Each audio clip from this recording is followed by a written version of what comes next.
Welcome, everyone, to another session of the End Time Study, session 34. And today is October the 3rd, 2023. You should have two handouts. One from last session that says session 33 and 34 that has the clouds and thief and trumpet columns side by side. So we'll get to that pretty quick. We did the trumpets the previous session, and we'll do the clouds and the thief tonight. These are all just three different aspects, different ways of describing the return of Christ, things that are connected to it. But I wanted to start with a quote from Sir Isaac Newton. Many consider him the greatest scientist of all time. Certainly he would be at least on Mount Rushmore of great scientists. 350 years ago, he was so far advanced of anyone of his day. Brilliant man. And he also loved studying Bible timelines. So he had such a mathematical mind, and he started applying that to the Bible. And here's one quote he said: "About the time of the end, a body of men will be raised up who will turn their attention to the prophecies and insist upon their literal interpretation in the midst of much clamor and opposition." He said that 350 years ago. And by his calculations, the return of Christ would be in 2060. So, we're almost there. And he worked that out 350 years ago. And I would like to be one of those body of men that are raised up. And then he said this at the end of his life, and this is the attitude we should have as Bible students. I feel this way regarding prophecy. So at late in his life, he wrote, "I do not know what I may appear to the world, but to myself, I seem to have been only like a boy playing on the seashore and diverting myself in now and then, finding a pebble smoother than the others or a shell prettier than the ordinary, while the great ocean of truth lay all undiscovered before me." Isn't that a great quote? So he's considered the greatest or one of the greatest, and yet he felt like he had just explored and figured out a few seashells on the seashore, the ocean standing out there full of undiscovered truth. So I'm often reminded of when Jesus was resurrected and those two men on the road to Emmaus. And it says that Luke 24:45, he opened their understanding that they might comprehend the scriptures. And without that, we can't. And Jesus told Peter in Matthew 16, when Jesus said, "Who do men say that I am?" He said, "Some say you're Elijah, one of the great prophets. Who do you say that I am? You are the Christ, the Son of the living God." And I think the part that's often missed in that whole section of Matthew 16 is what Jesus said to him. "Blessed are you, Simon Bar-Jonah. Flesh and blood has not revealed this to you, but my Father who is in heaven." So unless truth is revealed to us, we can't understand it. We're completely dependent on the Spirit. And so, we can go to seminaries and get degrees and learn the languages, and I've tried to apply myself to all of that. But learning the Bible is not about primarily academics. It's about being in a connection with the Spirit of truth. That's the greatest teacher of all. And these other things might help along the way, but in themselves, they are not the solution to the scriptures. Only the Father in heaven. So before we get to the clouds and thief aspect, I wanted to look at this sheet with the circle. And because we discussed this briefly after the session was being recorded in our open discussion, Andy brought it up and Zach mentioned some things about it regarding the holy feast days. And so this is a real simple diagram, holy feast days of Yahweh and the end times. And then in parentheses, showing how the Antichrist seeks to imitate the true Christ and defeat God's promises, making God look unfaithful. So Leviticus 23 is where the 7 holy feast days, we call them. But I put in quotes above the circle, these are the appointed times. That's from Leviticus 23:4. And most translations have it as feasts. These are the feasts. And I think that gives a little wrong impression of what those holy days are about. The word translated feast, Ruth, would you mind looking up in the New American Standard, Leviticus 23:4? And if anyone has anything other than King James or New King James, maybe look it up as well. Gary, you can do that on your phone, probably, yeah. Luke 23:4. I'd just like to see what other translations say, because the King James and New King James translate that Hebrew word moedim, which means it's plural. I-M always means a plural in Hebrew. And more correctly translated, it's appointed times. So the feast, is that what the New American Standard says? Yes, these are the appointed times of the Lord. Yes. And you see in verses 1-4, it's probably said 3 or 4 times, appointed times. And it also says holy convocation. Holy convocation. So the thing I'm trying to get across by making that distinction is feasts or even festivals, holy festivals or holy feasts of the Lord, give a certain impression that I think is a little bit off. By using appointed times, it changes our thinking to look at those special days as more about a clock on a calendar than it is about a celebration. And we need to get a firmer idea of those 7 holy appointed days of the year. 3 in the spring. I have those, this circle, I have the first month and then the 7th month. There's 3 in the first month. There's 3 in the 7th month. And then there's 1 in between, which is Pentecost. But God divides the year in half. And he places 3 big ones in the early spring, and we say those are connected with the first coming of Christ. So in that first month column on the right, these have to do with Christ's first coming. So on the 14th day is the Passover, and then the first day after Passover, first day of the week, the first Sunday after Passover is first fruits. And people kind of misunderstand the calculations a little bit. It's really from first fruits that you count 50 days to get to Pentecost.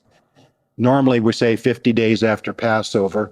It's really close to 50 days after Passover, but it's from first fruits. So first fruits is always on a Sunday. Pentecost is always on a Sunday because it's 7 Sabbaths and plus 1 day. So those 2 of the 7 are always on a particular day of the week, Sunday. And I bring that up as often as I can because in light of our Seventh-day Adventist neighbors and other people who want to try to make the case that gathering, assembling, worshiping God on Sunday is worshiping the sun god, some kind of pagan connection. But if you can simply point out that God chose Sunday for 2 of his 7 holy days, and Sunday is the only day of the week he chose for 2 of them. The other 5 are a date on the calendar, so they will change each year which day of the week they're on. but the two that stay the same day every time are on Sundays, first fruits and Pentecost. And then the 15th to the 21st is unleavened bread of the first month. So in smaller, underneath that, Passover and first fruit speak about the death and resurrection of Christ. So that's in the spring. Now over in the left column, the seventh month, we normally say that has to do with Christ's second coming, and I think it does. The first day of the seventh month is trumpets. We dealt with that last session. Yom Teruah, the day of noise, the day of shouting. The 10th day is the day of atonement, Yom Kippur. 15th through the 21st is tabernacles. And the reason I wanted to bring this up tonight is because we are right now, tonight, we're right in the middle of tabernacles. We're right in the middle of the 7 days of Sukkot. And so I thought it was timely to deal with this just a few minutes tonight. So here's kind of what we dealt with last week of where do the events of the last 7 years fit on this kind of schedule regarding the seventh month. So I say underneath that trumpets, the seventh trumpet we looked at last week, the great trumpet, the last trumpet, all those trumpet verses we looked at last week, they speak about the coming of Christ. I like to use the word parousia. If you use it enough, people will kind of grab hold of it. Coming has kind of a generic idea. Parousia, which is translated coming, has a very specific idea. It means presence. It means the arrival. It's not the act of coming. There's another Greek word for that, but it's the arrival part of the coming. You have gotten there, and so I like parousia. And one reason I like it in this context, if you turn to 2 Thessalonians, is something very interesting is laid out in this chapter, among many other things. This is such a great chapter. I've said that I've probably studied 2 Thessalonians 2 more than any chapter in the Bible. And every time I study it, every time I read it, every time I just glance at it, something a little clearer, something a little better comes out to me. And it's such an important chapter. And so on this handout, I say that the parousia of Christ is at trumpets, which the Bible says it is. Wherever you place the trumpets, that's when he's going to return. And so I make that the parousia of Christ and the resurrection of the saints, and that's 2 Thessalonians 2:1. Now, brethren, concerning the coming, the parousia of our Lord Jesus Christ, and our gathering together to him, we ask you. So those two events happen in connection to trumpets. Now, beneath that, before we go back over to the right column, this is kind of what we were asking last week. 7 years earlier, at the beginning of the last 7 years, I think is the parousia of Antichrist. Now, what's interesting, it uses that same word, parousia, down in verse 9, the coming, the parousia of the lawless one. So he has his own parousia. And I think with what I say at the top of the page, that in as many ways as possible, the Antichrist is going to try to copy Christ. And one way he'll copy him, I think, looking at this circle, is he's going to try to follow the major events of his life on the same timeline of the year as Christ did. So in other words, I think his parousia will also be in the fall time in connection with trumpets. That's the 2 Thessalonians 2:9. And then over in the right column, that's why I put that arrow there, so your eye will follow over to the right column. 3.5 years later, in the middle of that 7 years, I think is when the Antichrist breaks the covenant, has a death and resurrection experience, commits the abomination of desolation. And in my mind, they are in that order. He breaks the covenant. There's a major pushback by Israel, among others, maybe. That might be the time he's killed. He comes back to life. And as soon as he's killed and comes back to life, whatever that means, that's when Satan enters in, because that's when Satan's cast out. Finally, in Revelation 12, he's cast down to the earth. He's full of wrath. He knows he has a short time. And that's when he kind of incarnates, puts all of his energy into that one man who has just died and come back to life. And so that last 3.5 years, the Antichrist will be Antichrist on steroids, much more than he was the first 3.5 years. Now he has Satan's full attention on him. And because this death and resurrection event is clearly, Revelation 13:3 is what talks about it. His head wound was healed. And a head wound goes back to Genesis 3:15. I'm going to crush your head. And what he's going to show in that death coming back to life event is, you might crush my head, but I'm able to come back to life. I've defeated you. So because it's kind of a way of both imitating Christ and overcoming Christ, I put it at the same time of the year as Christ's death and resurrection.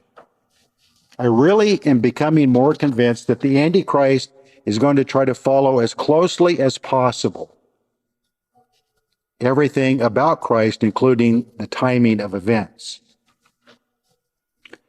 And so I put in parentheses, will he seek to undo Genesis 3:15 at Passover? That would be the obvious time he would have this death and resurrection event, at Passover of the year.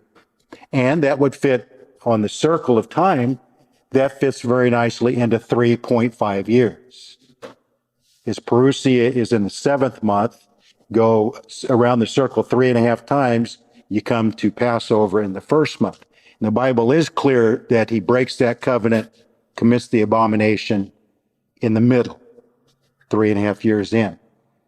So there's a reason why the Bible keeps using 1,260 days, 42 months, 3.5 years, and all of that, is because in our Gentile minds, we don't immediately grab onto this. But in a Jewish mind, they would immediately grab onto, well, that's our year. That's our Jewish year times 3.5.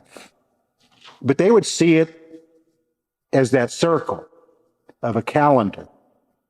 And so that they would immediately be able to grab onto this idea of, okay, he shows up here, 3.5, and then he dies and comes back to life, and then 3.5 more. We go down to back to the left column, 3.5 years later, 2 Thessalonians 2:8 is the victory over the Antichrist.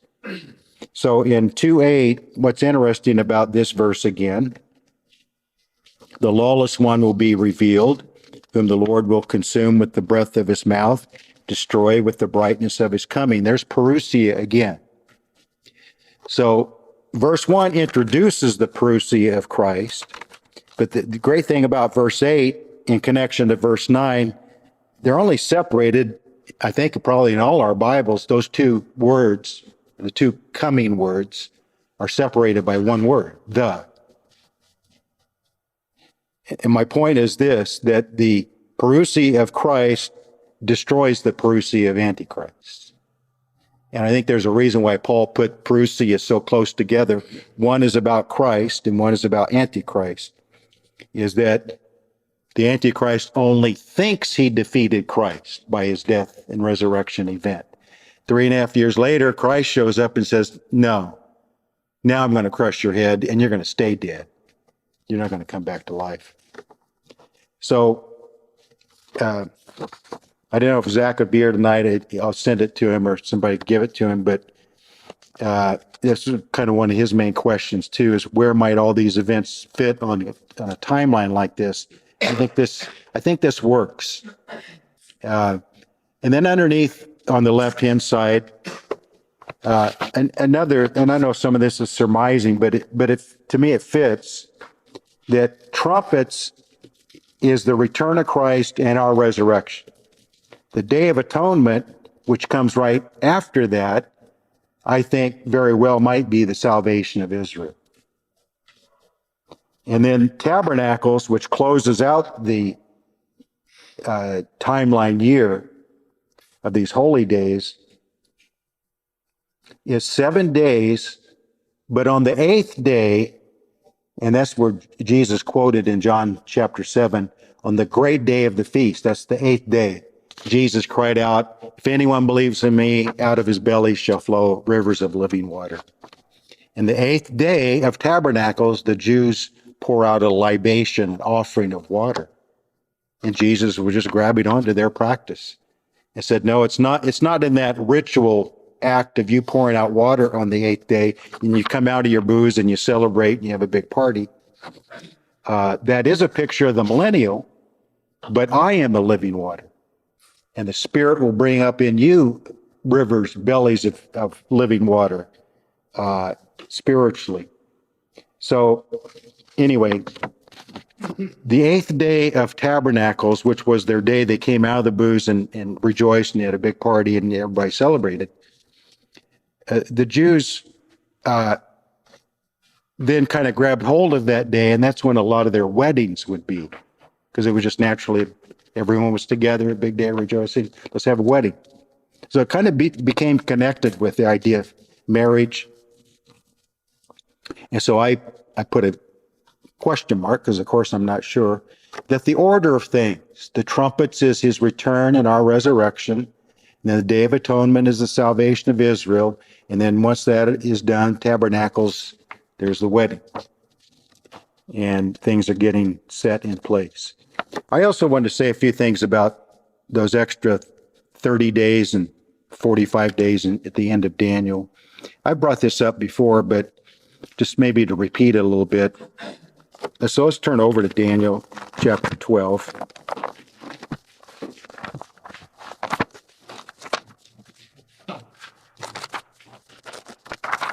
And I think I give two possible answers. I think either one works as a simple solution. Daniel 12:11, from the time that the daily sacrifice is taken away and the abomination of desolation is set up, there shall be 1,290 days. Everywhere else in Daniel and Revelation, it's 1260. But here it's 1290. So there's two possible solutions. And one solution I give here is that there's two major events named here, isn't there? The daily sacrifice is taken away, meaning the covenant is broken, and the abomination of desolation is set up. The problem is, in our minds, we see both those major events happening in the same day. I don't think they happen in the same day. The scenario I see is that he breaks the covenant first, causes an outrage by the Jews and maybe other nations.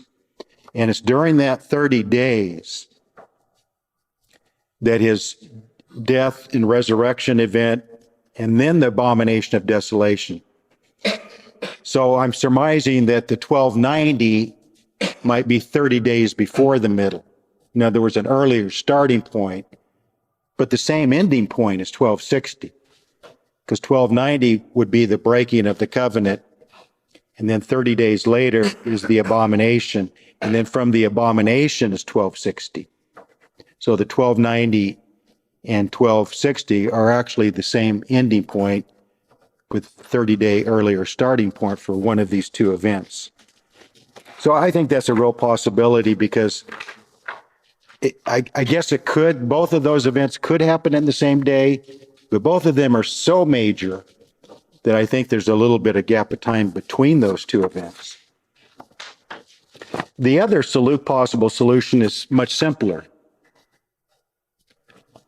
The Jewish calendar year is 360 days. It's 30-day months. So they're based on a lunar year. So about every 3 years, it's actually 7 times in 19 years, I think it is. But about every 3 years, they have to add an extra month in to catch up to real time, to solar time, or else their seasons would be way off and all of that. It's kind of an odd system if you think about it. Okay, about every 3 odd years, we have to add an extra month to catch back up. So the 1260 might be just simply talking about regular 30-day months, 3.5 years on a Jewish calendar. But within that 3.5 years, or that 1260 days, you're going to have to add an extra month in there, an extra 30 days. So this may simply be saying, yes, 1260, but in solar time, in exact time, it's 1290 days, not 1260. So those are just 2 things for you to think about. Then I mentioned the 1335, because we went through the judgment of the sheep and goats in Matthew 25. That could be when that's finished, because once that judgment is finished, and then all Israel is saved and the saints are resurrected, then that might be like the official start of the millennium. Like, okay, it started when he came back, but he had a bunch of stuff to get done. It might take a couple of months, to work through before, okay, now we're settled, let's start the millennium. So I think 1335 doesn't need to be really mysterious. I think in our minds, we start thinking of all the big things that have to be done for him to set up his government, get things going, get that judgment of the sheep and goats taken care of, defeat his enemies. All that's not going to be in a 24-hour day. So when it says, blessed is he who comes to the 1335, that might just be a way of saying, okay, now business is taken care of. Let's have a coronation of the king. Let's get the government in place and officially start the millennium. So think about that. So let's go over to the columns, the section 33 and 34, the clouds and the thief. I'm not going to read all of these verses. You can read them on your own, but I do want to read enough to make the point. And the point I'm making is that the cloud aspect, the thief aspect, and the trumpet aspect are all talking about the same event at the same time. Just 3 different ways of describing it. So the text for this is Matthew 26:64, and it's actually the text for the whole sheet, because this is how we're closing out the book of Matthew in these end time studies. He's before the Sanhedrin Council, and they're trying to force him to admit he's the Messiah, because if they can hear it from his own lips, even though he'd said it in various ways and proved it in a lot of ways, his whole ministry, but now it's an official trial. So, you can say a lot of things up to an official trial, but they want to get it on record, in a public setting. And so they're trying to force him to say this. Tell us at the end of verse 63, tell us if you are the Christ, the Son of God.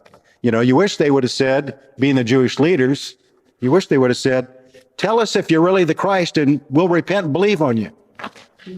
No, they're just wanting evidence against him so they can kill him. And so he gives them what they want. In verse 64, it is as you said. As soon as he said that, he was done, wasn't he?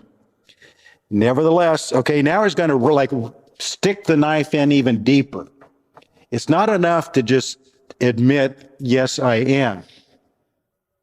He's going to quote their number 1 passage of when they know the Messiah is here.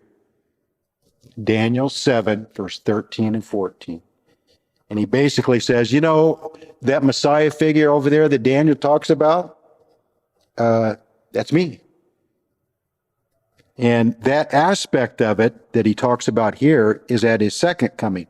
So it's really interesting to me that even before his first coming was through, even his trial and death had not yet happened. He's already talking about his return. That's how important it is in his mind. So he says, "It is as you said, nevertheless I say to you, hereafter you will see the Son of Man sitting at the right hand of the power and coming on the clouds of heaven." So let's go over to Daniel 7. Daniel 7. Here's what he's referencing. And by saying what he said there in Matthew to the Sanhedrin, they knew exactly what passage he was referring to. And he knew they knew. That's why he quoted it. Daniel 7:13, I was watching in the night visions. Behold, one like the Son of Man coming with the clouds of heaven. I mean, he just pretty much quotes it. He came to the Ancient of Days that brought him near before him. Then to him was given dominion, glory, and a kingdom. No wonder this was their main verse for their Messiah, because it speaks about setting up his glorious kingdom, and they would be the leading nation. And so this is the main passage they looked at, because this is when Israel would be ruling over the Gentile nations. And of course, these Jewish leaders thought, and we will be sitting in important places in that kingdom. And then it goes on to talk about the kingdom shall not be destroyed or ever pass away. So when Jesus referred to that, his doom was sealed. Let's read a few of these Old Testament verses just for fun, because as I say almost every time, always look for the Old Testament roots or foundations for New Testament terminology. And so Deuteronomy 33 and 26, and even though I wrote it here in quotes, cloud rider, I want to show you why I wrote that. How that in the Old Testament, God, which would be the visible expression of God, is the Messiah. So the Messiah in the Old Testament is described as the cloud rider. And I really like that descriptive phrase. Deuteronomy 33 and 26, some of the last words of Moses. There is no one like the God of Jeshurun, which is a kind of a nickname for Israel, who rides the heavens to help you, and in his excellency on the clouds.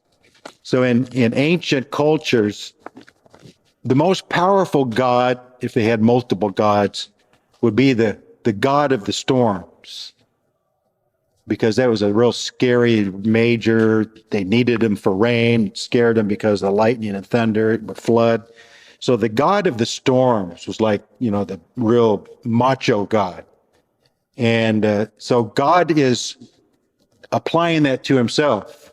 All of you pagan people out there, you have your god of the storm that you say is the strongest of all gods. Well, you're going to find out I'm the real god of the storm. I ride on the clouds. It's almost like he's surfing on the clouds. You just kind of get this picture. And then let's look at Psalm 68. And verse 4. Sing to God, sing praises to his name, extol him who rides on the clouds. Just a exciting, beautiful picture it draws. By his name, Yah, shortened the name of Yahweh, and rejoice before him. And then Psalm 104, verse 3.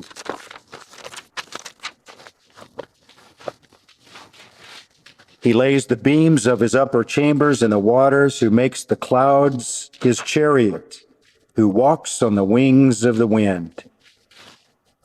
So you're getting this idea, putting all these Old Testament verses together, that the Messiah is the cloud rider, who's the God of the storms, the lightning and the thunder. He has the power of the heavens. And so the New Testament draws from all of these. So when you read about the cloud coming of Christ in the New Testament, think about these Old Testament verses.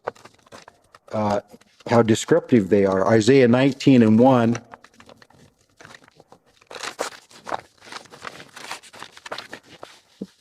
The burden against Egypt, behold, the Lord rides on a swift cloud. Then it talks about his judgment on Egypt. So, maybe half a dozen or so verses in the Old Testament are describing the Messiah as the cloud rider. But I want to look at two main verses on this list. One is in Matthew 24:30.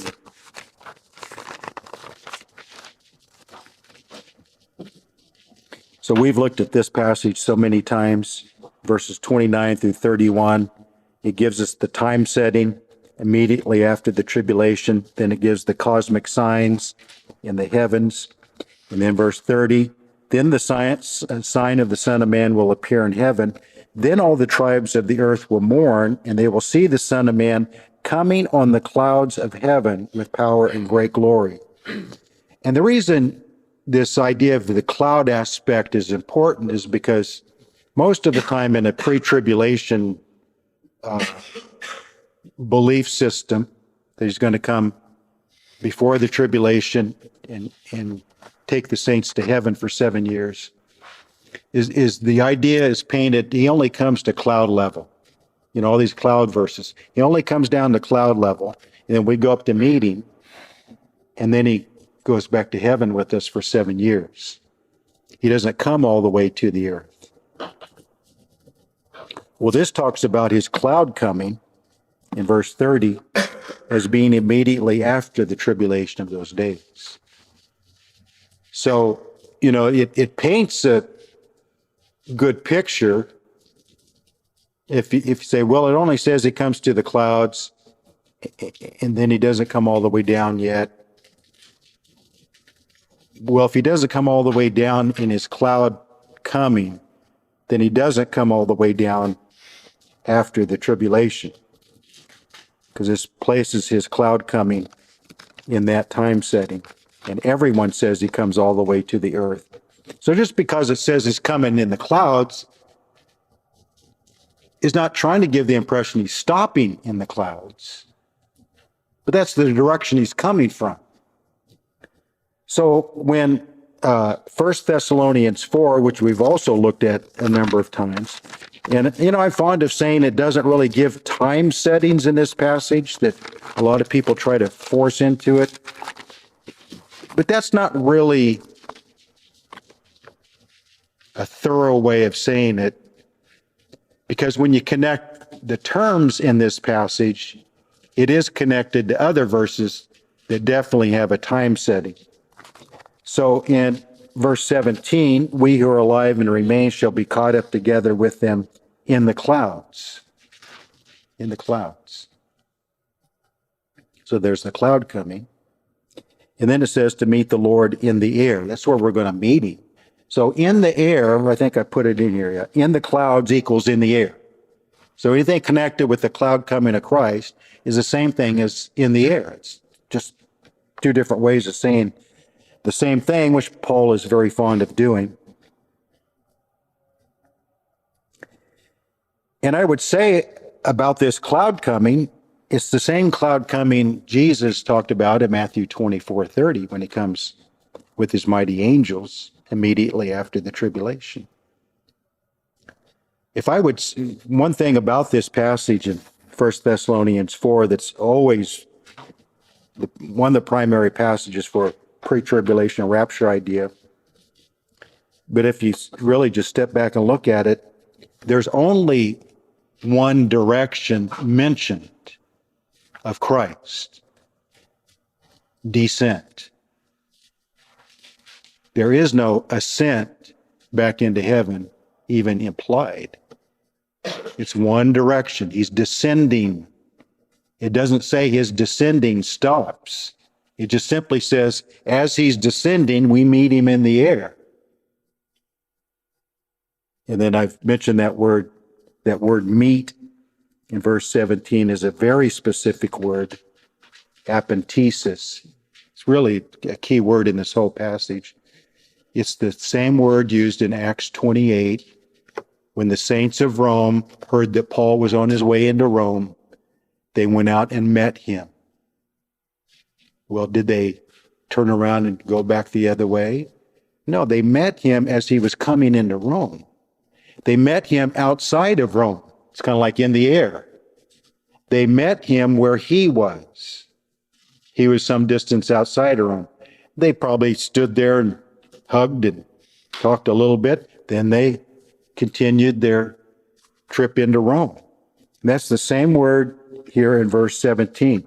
We're going to meet him as he's descending. But that doesn't mean his descent stops and then he reverses course. He continues to descend, and we are his welcome party. And we're coming back with him. It's the same idea as the triumphal entry when he was coming into Jerusalem, and the people went out with their palm branches and their robes to meet him as he was coming in. Well, did he turn around and go the other direction when they came out to meet him? No, they turned around because he was on his one direction. Jesus is on one direction, descending. And then we come back with him. This, maybe two more quick verses on this. I got to say a little bit about thief. Revelation 1:7.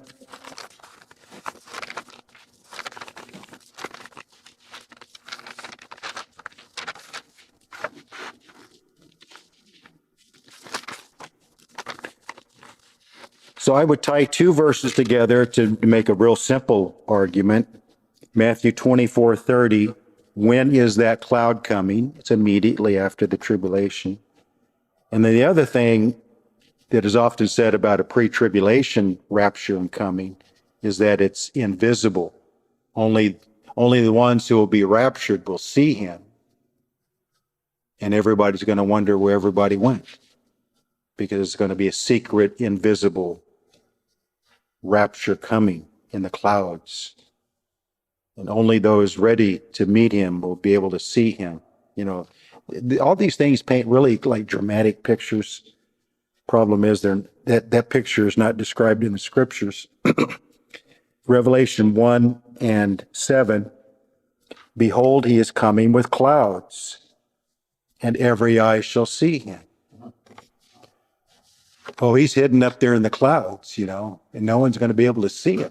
And the saints are going to meet him in the clouds, so it's not visible to the rest of the world because it's kind of hidden in the clouds. You read a verse like this and you think, well, it says every eye shall see him, even they who pierced him. So at this point, Israel's still lost. So there's lost nation of Israel is able to see him. All the tribes of earth are going to mourn because they're going to see him. Why would they mourn if they can't see him?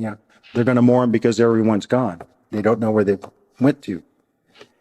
That's not what it's trying to describe at all. And may as well read real quick Revelation 14 on the list. There are two harvests mentioned in the book of Revelation, and they're both in chapter 14, so way, toward the end of the book. The two harvests are in verse 14 through 16. Then I looked, and behold, a white cloud. There's a cloud coming way here in chapter 14. And on the cloud sat one like the Son of Man. There's Daniel 7 again. Having on his head a golden crown, his hand a sharp sickle. Another angel came out of the temple, crying with a loud voice to him who sat on the cloud, thrust in your sickle and reap, for the time has come for you to reap, for the harvest of the earth is ripe. So he who sat on the cloud thrust in his sickle on the earth, and the earth was reaped. There is the rapture right there, the resurrection and the rapture. Revelation 14 through 16. That's the only description of the rapture and resurrection in the book of Revelation. And it's down here in chapter 14. When the seals and trumpets have gone through their course, the bowls of judgment getting ready to go through their course. And then the second, so that's the wheat. Earlier in the Gospels, we talk about the wheat and the chaff. Revelation 14 through 16 is the harvest of the wheat. And then 17 through 20 is the harvest of the chaff. They're gathered for the purpose of judgment. Another angel came out of the temple, which is in heaven, he also having a sharp sickle. Another angel came out from the altar who had power over fire. He cried with a loud cry to him who had the sharp sickle, saying, "Thrust in your sharp sickle and gather the clusters of the vine of the earth, for her grapes are fully ripe." So the angel thrust his sickle in the earth, gathered the vine of the earth, threw it into the great winepress of the wrath of God. So that's a harvest you don't want to be part of. And the winepress was trampled outside the city. Blood came out of the winepress up to the horses' bridles, 1,200 furlongs. The two harvests. So that's the cloud aspect of Christ's coming. So Matthew 24:30 tells us when the cloud coming is, immediately after the tribulation. Revelation 1:7 tells us it is not secret, it is very visible to everybody. So those are two major points to bring out. Then the thief aspect, I don't really need to say much about this. I think this is another one of those things. Books have been written, movies have been made called Thief in the Night. And the secret rapture is described as he comes as a thief in the night and he steals his jewels away. And again, it sounds really dramatic and it sounds exciting and all of that kind of thing. But you look at the thief aspect, for instance, 1 Thessalonians 5, you really don't need to read beyond this to understand why is his return described as a thief? And who is he coming as a thief to? Is he coming as a thief to his saints, or is he coming as a thief to those unprepared? Where would a thief more likely go?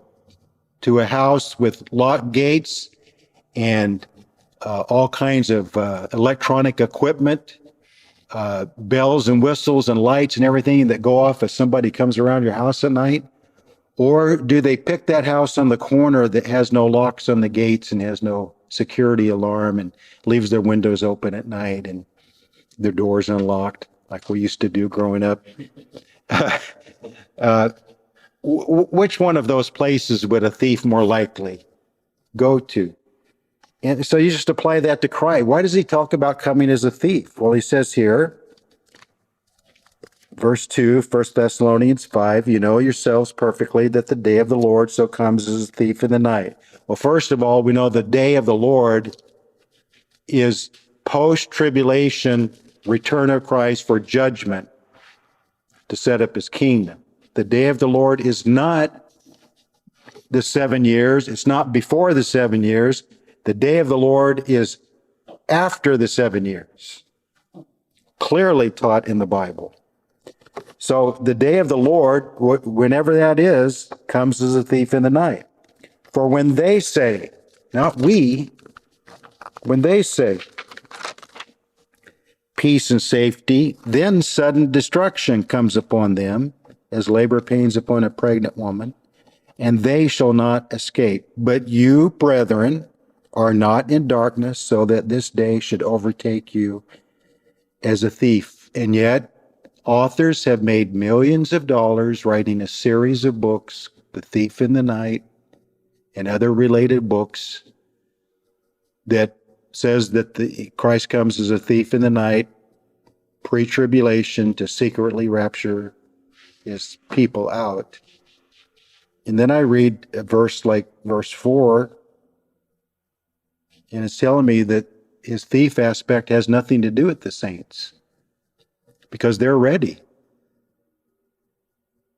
If we go back to Matthew 24, the first verse in that column, Matthew 24 and 43 and 44. So let's look at the red letters.